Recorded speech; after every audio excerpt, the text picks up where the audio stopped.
Hey everybody, it's Silvershroom, and welcome back to the Blender Solar System.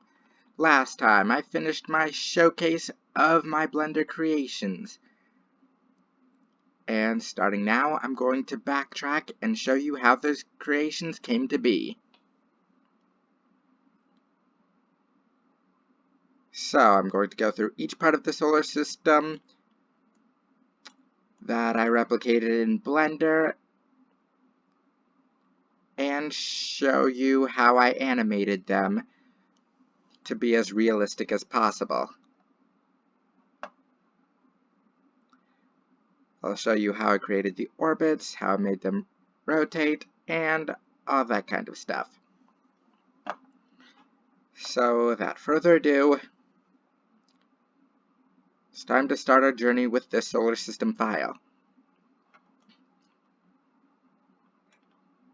So some things to note that I won't actually be doing it exactly the same way that I did it for the ones I used in my previous videos, because I've found out some better and more efficient ways to do them. But a lot of the basic stuff will remain the same. The negative x direction is the first point of Aries, which is used as 0 degrees for celestial coordinates. I've got the unit system set to metric with the highest possible scale, and everything's in kilometers.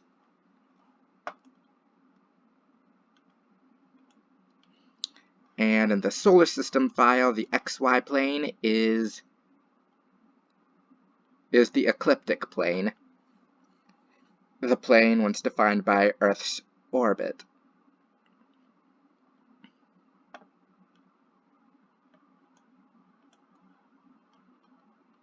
So to start us off, we have the Sun, the center of the solar system. Now to create the solar system bodies, all I did was create a UV sphere, scale it up to the proper dimensions, use Ctrl-A to apply the scale, and then I added a subdivision surface modifier and right-clicked to change the shading to smooth, because if it's flat, it just looks like that. I won't really be talking about materials much still,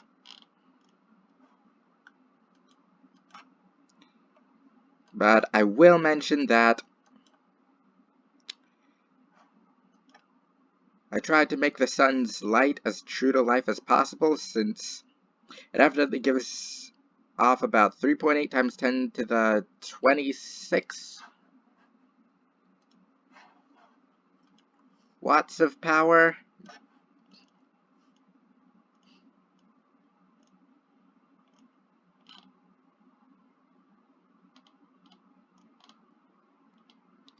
But apparently not all of that power is actually going into visible light. So I have like the actual sun as this semi-transparent shell with a texture. Don't worry about it. So what I really want to show off right now is how to make the sun rotate. Now before I do that, I need to orient the sun correctly. Now relative to the ecliptic plane, the sun is tilted on its axis by 7.25 degrees. However, that doesn't tell us which way the sun is tilted, be it this way, anyway. However, I do have a value for the sun's right ascension of its north pole, and that is 286.13 degrees. So the North Pole should be towards this direction, and with that, I can do negative 7.25 for the Y value, and there the sun is properly oriented. I'm going to go ahead and apply rotation to deltas. And now the sun, being a gaseous body, actually experiences differential rotation.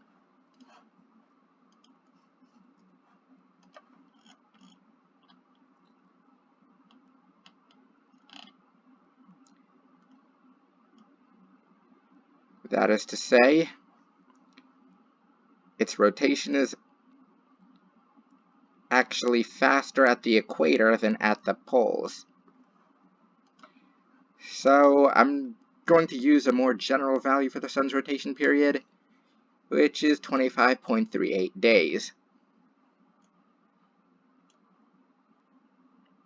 Now before I had this complex equation to put into this rotation value, but I have actually written a script to make this much easier. All I have to do is rotate 25.38. And you can see just over 25 frames in, the sun has turned all the way around, and it is rotating in the right direction, counterclockwise as viewed from the north.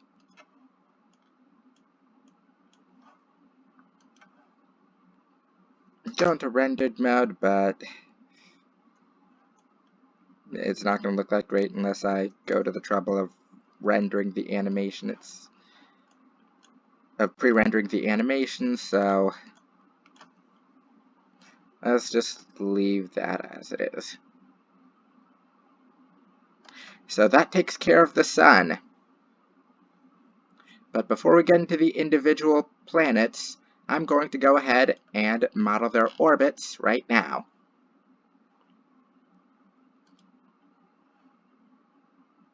So I'm gonna go ahead and make the sun invisible so you can see what's going on. In order to create an orbit, I start by adding a curve, a circle, I mean.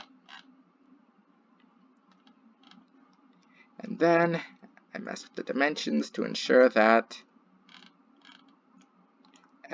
at default it has a radius of 1 kilometer.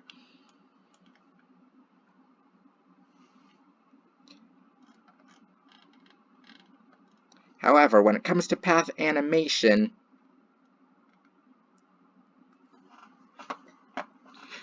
Blender's circles by default go clockwise as viewed from above, but I want them to go counterclockwise, so I'll just hit tab to go into edit mode, go to segments, and switch direction. And that'll do it.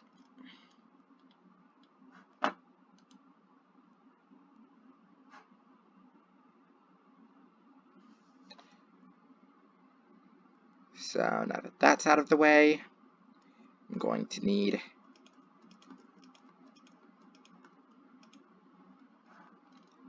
eight of these orbits for the planets, and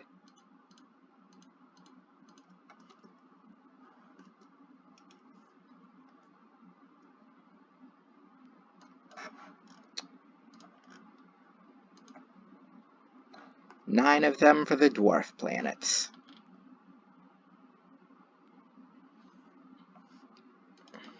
So let's name these orbits appropriately.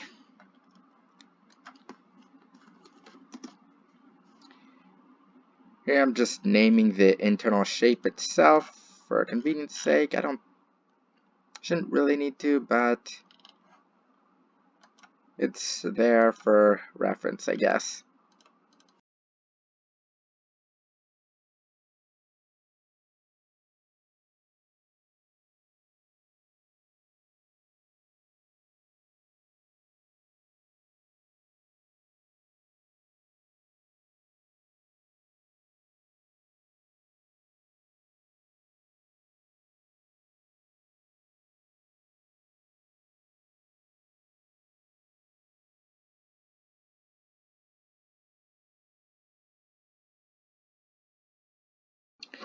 And now here comes the fun part.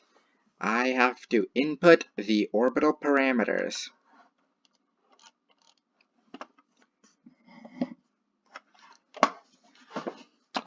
So the first big parameter is the actual size of the orbit. And with that, I need the semi-major axis. The semi-major axis is generally used as the planet's average distance from the Sun. What it really is half of the longer axis of an ellipse.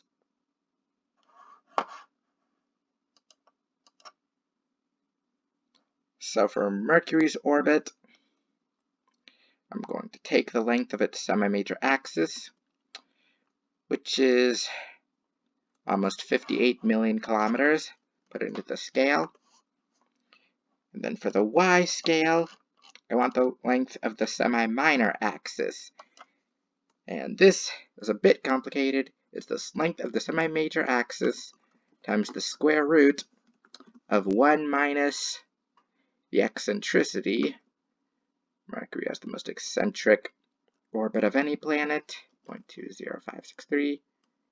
Eccentricity squared. And there we go.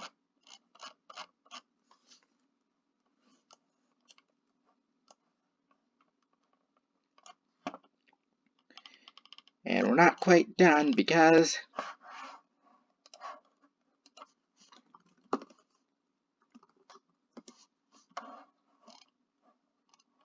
as Isaac Newton pointed out, the planets orbit with the Sun at one of the foci of their orbit.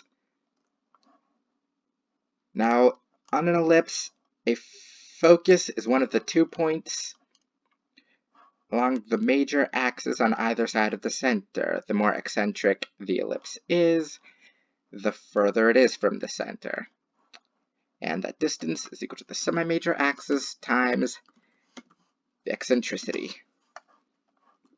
So I'm going to go ahead and apply the scale, apply the location to put the pivot point back in the center. And I'm going to go ahead and do that for the rest of the planets.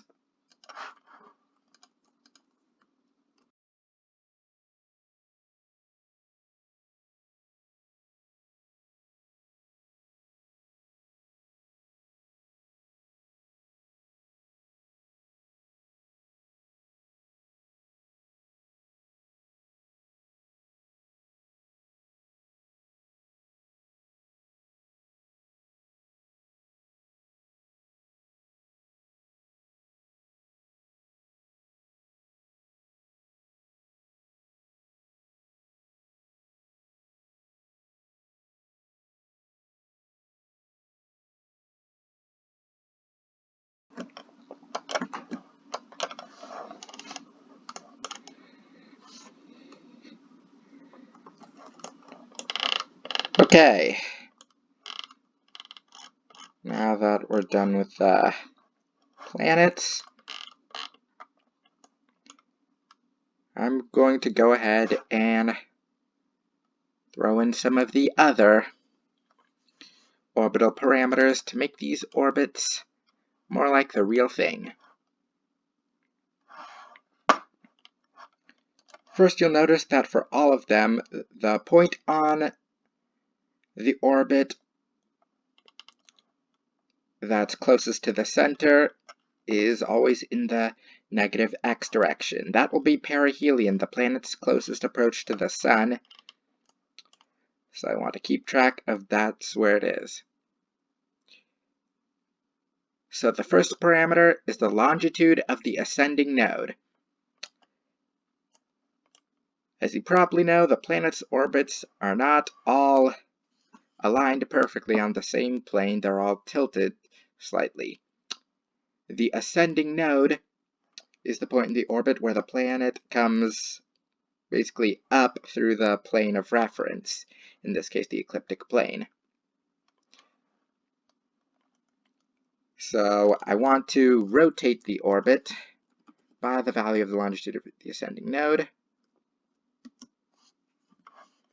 So now the perihelion is over here. And next I want to put in the planet's inclination relative to the ecliptic plane. Mercury, with the most inclined orbit of any planet, as it's at 7.005 degrees. And because I want this to be the ascending node, that has to be negative. So there we go. Apply rotation to deltas. And last but not least is the argument of perihelion, which is the angle between the ascending node and perihelion, which in Mercury's case is 29.124. So that is the general shape and positioning of Mercury's orbit. So on to the rest.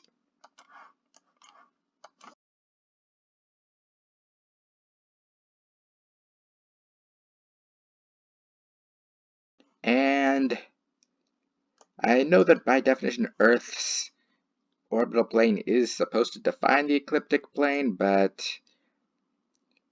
apparently its orientation has changed slightly since they actually defined the ecliptic, so I actually do have values to offset it.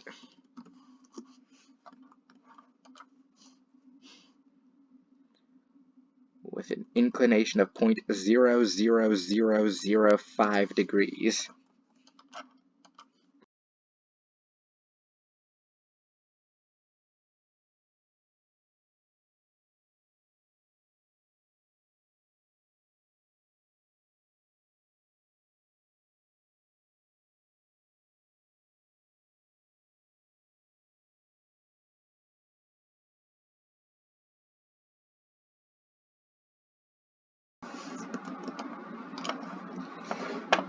And there we go, all 8 planet orbits. Now for the dwarf planets, their orbits are generally going to be more eccentric, more inclined, but I can still make them basically the same way.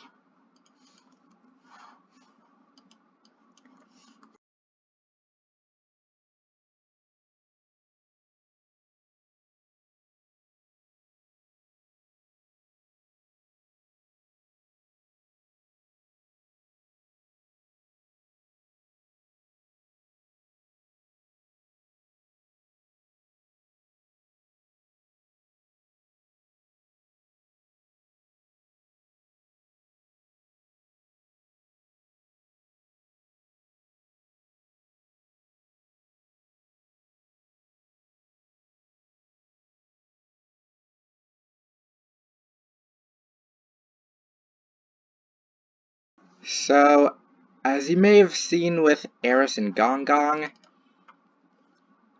when I do apply scale, it seems to slightly change the shape of the orbit. I'm not sure why Blender does that, but it's not a big deal.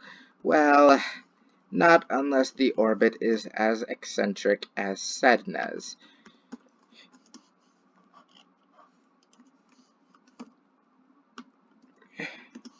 See, everything looks fine and dandy, but when I go to apply scale, that happens.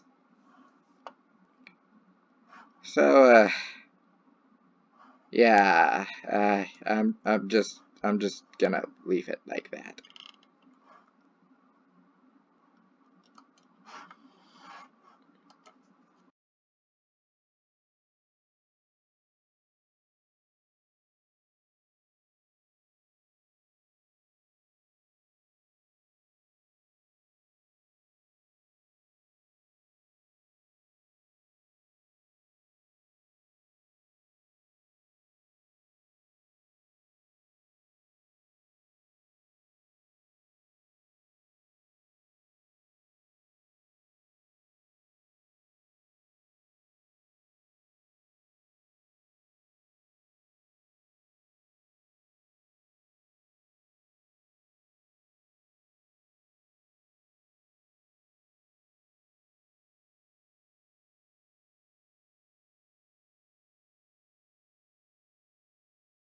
And there we go, dwarf planet orbits and planet orbits all accounted for.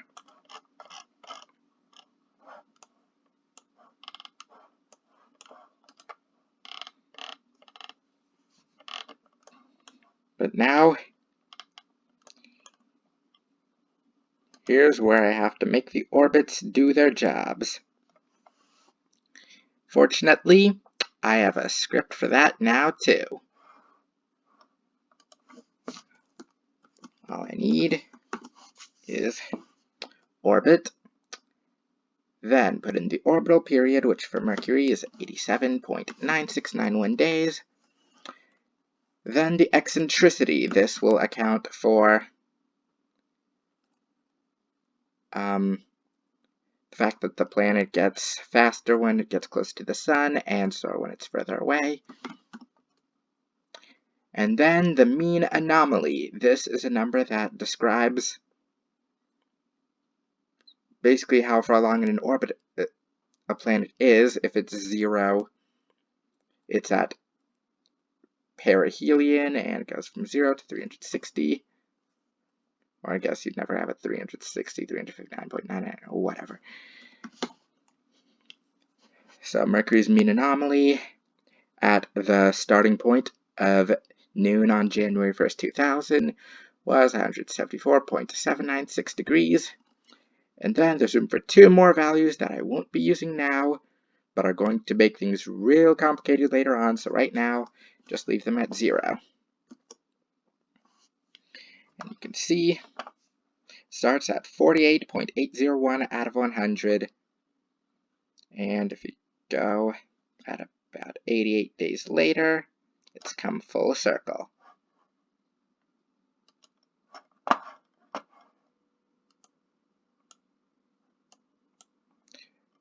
Oh, and by the way, once you switch direction, any objects on the path will by default start at on the negative x side of the ellipse, which is perihelion, so it works out. Now go ahead and do that for the rest of these orbits.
And there we have it.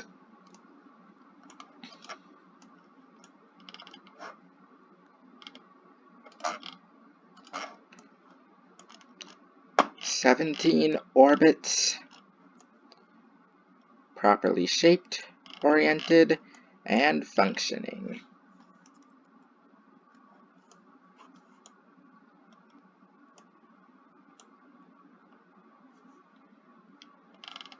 So to show you that these actually work, and to confirm that I did them right,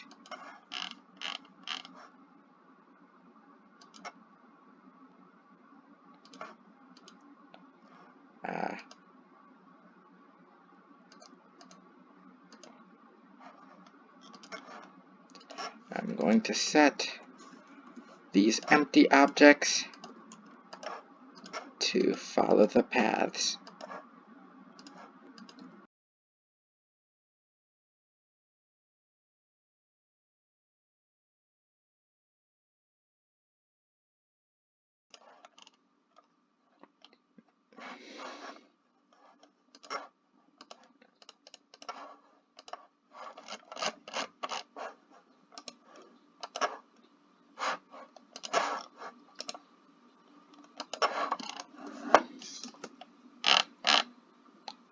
And there we go.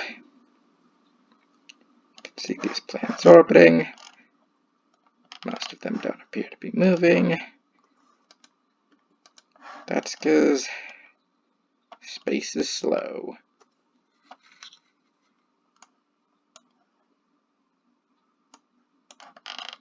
And they all appear to be present, accounted for, and orbiting.